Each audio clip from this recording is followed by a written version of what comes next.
Hello guys, तो मैं हूं पिंकी पालीवाल और आज हम क्या पढ़ेंगे। आज हम पढ़ेंगे सॉलिड्स के अंदर मैग्नेटिक कैरेक्टर।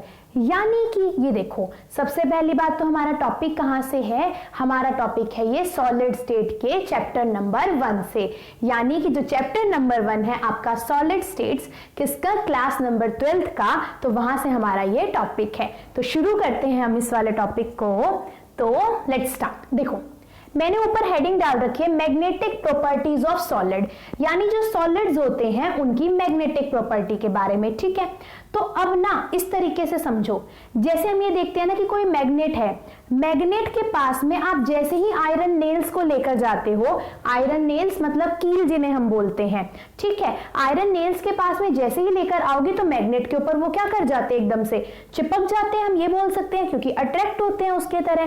तो हम तो क्या पढ़ते हैं, हम पढ़ते हैं भाई सिर्फ आयरन ही अट्रैक्ट होता होगा मैग्नेट की तरफ, लेकिन ऐसा नहीं होता। बहुत सारे और सॉलिड्स भी होते हैं जो मैग्नेट की तरफ अट्रैक्शन को शो करते हैं। ठीक है, अब वो कौन कौन से सब्सटेंसेस होते हैं हम उनको देखेंगे। ठीक है, हमने 5 कैटेगरीज के अंदर यहां पर सॉलिड्स को बांट रखा है मैग्नेटिक कैरेक्टर के ऊपर। अब वो कौन कौन से हैं एक एक से समझो, समझ में आएगा। जैसे मैंने लिखा, सबसे पहले डायमैग्नेटिक से पहले आप देखो paramagnetic. Paramagnetic solids, paramagnetic solids क्या होते हैं। सबसे पहली बात तो ये ऐसे सॉलिड्स होंगे जिनको अगर आप जिनके ऊपर बाहर से मैग्नेटिक फील्ड लगाओगे, जरूरी नहीं ना कि आप हमेशा मैग्नेट से ही मैग्नेटिक फील्ड लगाई जा सके, नहीं, आप इलेक्ट्रोमैग्नेट बना के भी तो मैग्नेटिक फील्ड लगा सकते हो। मतलब कि कोई एक्सटर्नल मैग्नेटिक फील्ड जैसे ही इन सॉलिड्स के पास में लेकर आई जाती है तो ये उसकी तरफ अट्रैक्ट होते हैं। ठीक है, मान लिया कि आपने, हाँ, उसकी तरफ क्या होंगे, अट्रैक्ट होंगे हमारे पास में। देखो, मैंने ये नहीं कहा बिल्कुल उसके पास जाके चिपक जाएंगे जैसे आयरन नेल चिपक जाती है, अट्रैक्शन शो करेंगे। मान लिया इस तरीके से समझो कि आपके पास कोई कंटेनर है, ठीक है, तो यहां पर क्या है, आपके पास में ना कोई भी लिक्विड है सपोज, जिसके अंदर मैग्नेटिक कैरेक्टर है, तो जैसे ही आप इसके ऊपर मैग्नेटिक फील्ड लगाते हो ना, तो पहले ही सीधा लेवल था इसका, ये क्या हो जाता है, इस तरीके से इसकी साइड शिफ्ट हो जाता है। मतलब ऐसा हमें लगेगा कि इसकी साइड वो अट्रैक्ट हो रहा है। ठीक है, तो कुछ इस तरीके से समझो। पर हम तो यहाँ पे सॉलिड्स की बात कर रहे हैं, तो अब हम देखेंगे सॉलिड्स के लिए। ऐसा जो मैंने डायग्राम बनाया ना, ये हमारा फिजिक्स के अंदर आता है, क्योंकि वहां पर भी हम फेरोमैग्नेटिक डायमैग्नेटिक सब्सटेंसेस पढ़ते हैं, वहां पर फिर हम चाई की वैल्यू निकालते हैं, ससेप्टिबिलिटी निकालते हैं। खैर, हम आ जाते हैं केमिस्ट्री पे। सबसे पहले है हमारे पास में, आप पढ़ो डायमैग्नेटिक सब्सटेंसेस। तो डायमैग्नेटिक सब्सटेंसेस या डायमैग्नेटिक सॉलिड कौन से सॉलिड होते हैं, which have one or more unpaired electron। अब पूरे के पूरे इस चैप्टर में एक चीज हमें ध्यान रखनी है कि जहां अनपेयर्ड इलेक्ट्रॉन होंगे वो मैग्नेटिक कैरेक्टर को शो करेंगे, जहां अनपेयर्ड इलेक्ट्रॉन नहीं होंगे वहां आपका मैग्नेटिक कैरेक्टर, जिसको मैग्नेटिज्म भी बोलते हैं, वो नहीं आएगा। ठीक है, अब देखो, तो पैरामैग्नेटिक सब्सटेंसेस के अंदर 1 और मोर अनपेयर्ड इलेक्ट्रॉन होते हैं और इसीलिए ही ये क्या करते हैं, एक्सटर्नल मैग्नेटिक फील्ड की तरफ अट्रैक्ट होते हैं। ठीक है, मैंने यहाँ पे पॉइंट्स में कुछ पॉइंट लिख रखे हैं, मैं बताऊंगी मतलब क्या क्या है। तो पैरामैग्नेटिक सब्सटेंसेस वो सब्सटेंसेस होते हैं जिनके अंदर 1 और मोर अनपेयर्ड इलेक्ट्रॉन होते हैं, और मैंने बोला जहां पर अनपेयर्ड इलेक्ट्रॉन होंगे वहां पर क्या होगा, अगर आप एक्सटर्नल मैग्नेटिक फील्ड लगाओगे उन सॉलिड्स के ऊपर तो वो क्या करेंगे, उसकी तरफ अट्रैक्ट होंगे। ठीक है, अब मैंने एक पॉइंट लिख रखा है, loose magnetism when external magnetic field is removed. MF मतलब मैग्नेटिक फील्ड, यानी कि जब तक आप उन सॉलिड के ऊपर एक्सटर्नल मैग्नेटिक फील्ड लगाओगे तो वो उसकी साइड अट्रैक्ट होंगे, पर जैसे ही आपने मैग्नेटिक फील्ड हटा दी वहां से, जो आप बाहर से लगा रहे थे, उनका मैग्नेटिक कैरेक्टर भी लूज हो जाएगा, यानी कि वो अब उसकी तरफ अट्रैक्ट नहीं होंगे या फिर वो मैग्नेट की तरह आपका बिहेव नहीं करेंगे। ठीक है, जब तक आप उसके ऊपर एक्सटर्नल मैग्नेटिक फील्ड लगाओगे तो वो मैग्नेट की तरह बिहेव करेंगे, वरना वो बिहेव नहीं करेंगे। ठीक है, ये खास बात है। तो पैरामैग्नेटिक में क्या आते हैं, 1 और मोर अनपेयर्ड इलेक्ट्रॉन होते हैं, मैग्नेटिक कैरेक्टर शो करते हैं, यानी एक्सटर्नल मैग्नेटिक फील्ड की तरफ अट्रैक्शन शो करेंगे। जैसे ही आप मैग्नेटिक फील्ड को हटा दोगे तो उनका जो मैग्नेटिक कैरेक्टर वो क्या हो जाएगा, लूज हो जाएगा। एग्जाम्पल है O2 और Cu2 पॉजिटिव।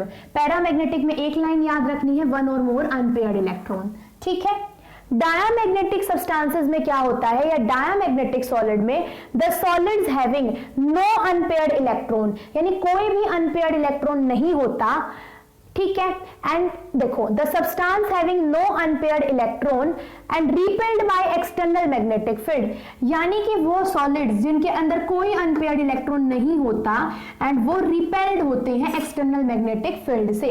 यानी कि मैंने बोला था कि अगर कोई भी अनपेयर्ड इलेक्ट्रॉन होगा तो मैग्नेटिक फील्ड की तरफ वो अट्रैक्शन शो करेंगे, कोई अनपेयर्ड इलेक्ट्रॉन नहीं तो कोई मैग्नेटिक करेक्टर नहीं, कोई मैग्नेटिक करेक्टर नहीं आएगा तो वो क्या होंगे, रिपेल होंगे एक्सटर्नल मैग्नेटिक फील्ड से। जैसे हम करते हैं ना, अगर दो सेम पोल्स ऑफ मैग्नेट को आसपास लेकर आए तो एक दूसरे को रिपेल करते हैं, यानी धक्का देते हैं दूर दूर। तो ठीक इसी तरीके से यहां पर क्या होगा कि diamagnetic substance external magnetic field से क्या होंगे, दूर भागेंगे। ठीक है, यानी उससे क्या करेंगे, वो रिपेल करेंगे।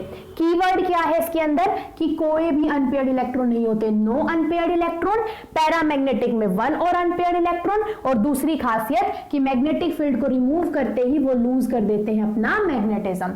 ठीक है, ये मैंने इलेक्ट्रॉन्स दिखा रखे हैं ऐसे, सिंगल इसका मतलब होता है एक इलेक्ट्रॉन।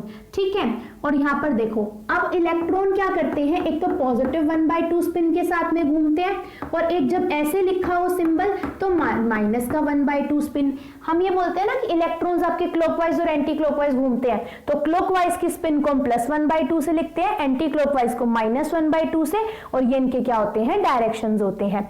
जब तक अकेले अकेले हैं तो यानी इनके अंदर मैग्नेटिक करेक्टर शो होगा, जैसे ही इनकी पेयरिंग होगी तो ये +1/2 स्पिन -1/2 स्पिन को कैंसिल कर देती है, और इनका मैग्नेटिक करेक्टर भी क्या हो जाता है, कैंसिल हो जाता है।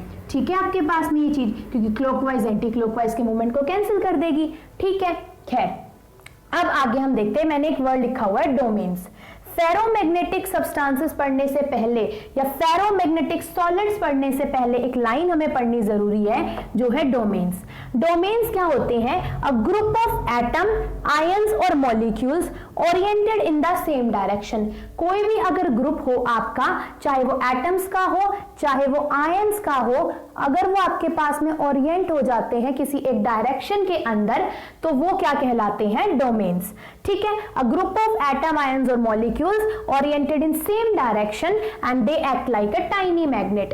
अभी मैं डोमेन्स का डायग्राम बना के समझाती हूँ कि मैं क्या कहने की कोशिश कर रही हूं। देखो कुछ इस तरीके से समझो,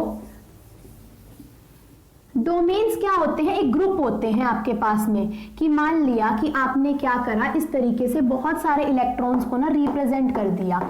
ठीक है, ये मैंने रिप्रेजेंट कर दिया आपके पास में। अब यहां पर देखो जो जो सेम डायरेक्शन वाले होंगे, जैसे 4 सेम डायरेक्शन वाले हैं तो ये क्या कर लेंगे, एक ग्रुप बना देंगे। है आगे भी सेम डायरेक्शन वाले, बट मैंने तो सिर्फ एक एग्जांपल लेके दिखाया कि एक ग्रुप होता है एटम और आयंस का जो एक ही डायरेक्शन के अंदर ओरिएंट हो। मान लिया कि ये ऐसे ऐसे थे आपके पास में, एक जैसे थे तो इन्होंने एक डोमेन बना लिया, ये पूरे के पूरे एक छोटी सी मैग्नेट की तरह काम करेंगे। या अपोजिट स्पिन वाले थे, इन्होंने एक ग्रुप बना लिया, ये भी एक छोटी सी मैग्नेट की तरह काम करेंगे।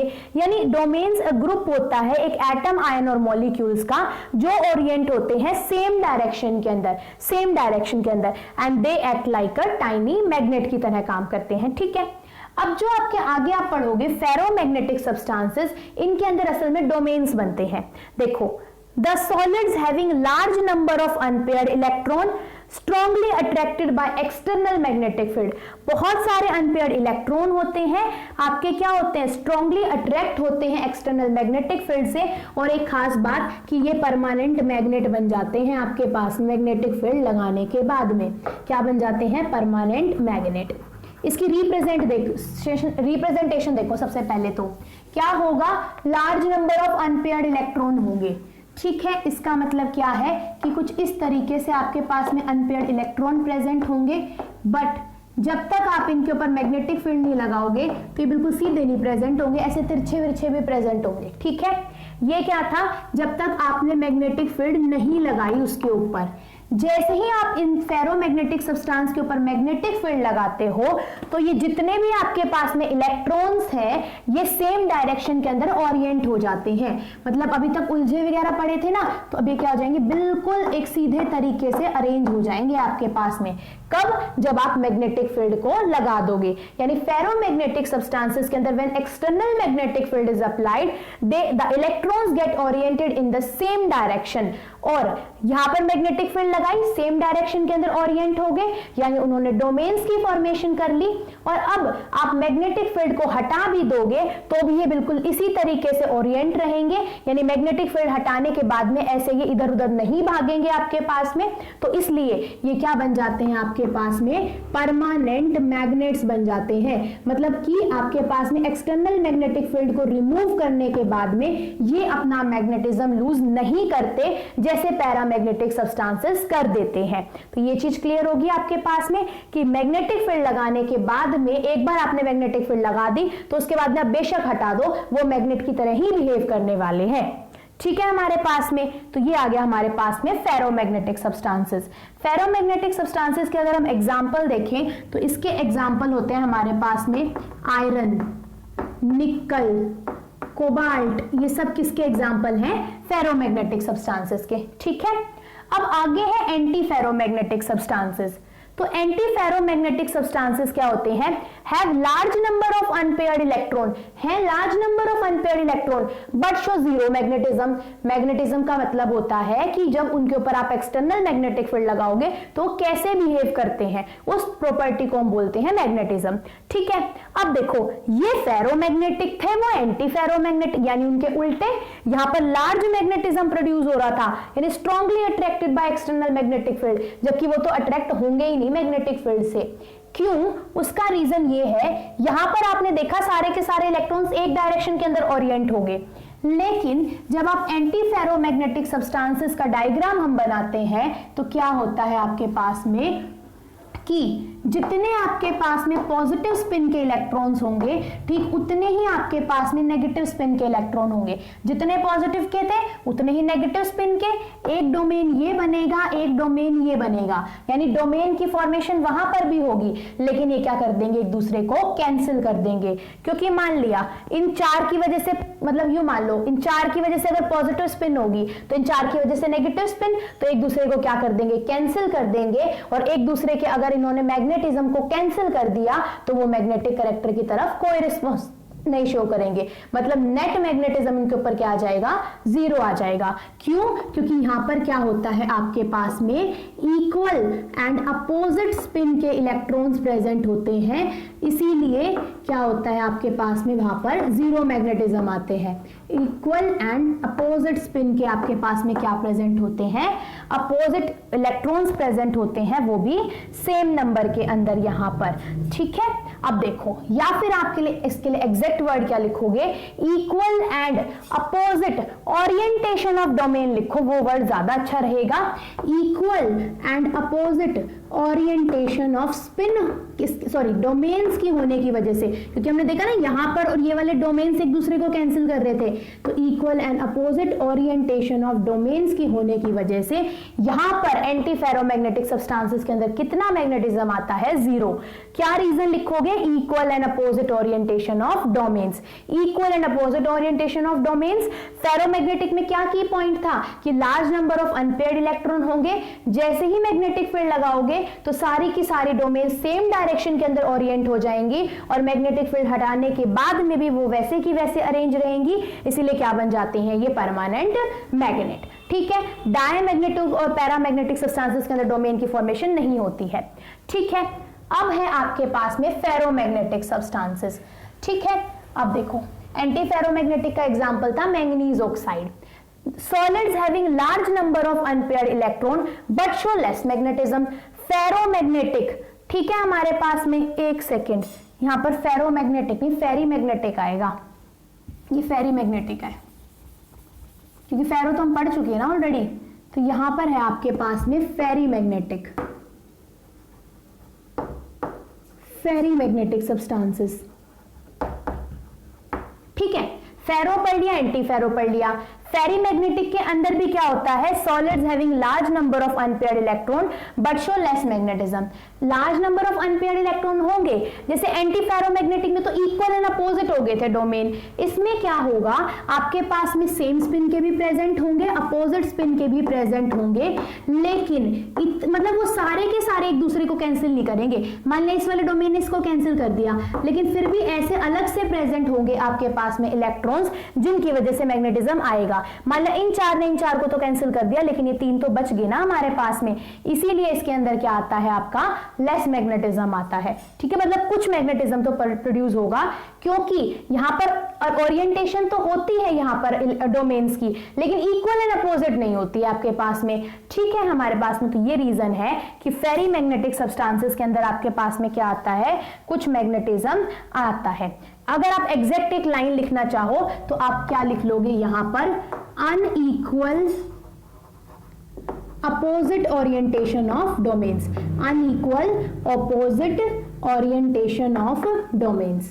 ठीक है, unequal opposite orientation of domains, जबकि ऊपर क्या लिखा था हमने, equal orientation of, equal and opposite orientation of domain. यहाँ पर अनइक्वल ओरिएंटेशन ऑफ डोमेन की वजह से क्या होता है, लेस मैग्नेटिज्म प्रोड्यूस होता है। और फेरोमैग्नेटिक में क्या था कि all domains get arranged in a same direction. ठीक है, हमारे पास में यहां पर क्या हो जाती है, सबकी सभी सेम डायरेक्शन के अंदर होती हैं, कोई अपोजिट होती ही नहीं है। यहां तक की बात क्लियर होगी आपके पास में। तो ये हमारे पास में 5 टाइप के सॉलिड्स हो गए कंप्लीट। तो अब इसके बाद हम मिलेंगे किसी और नेक्स्ट वीडियो के अंदर।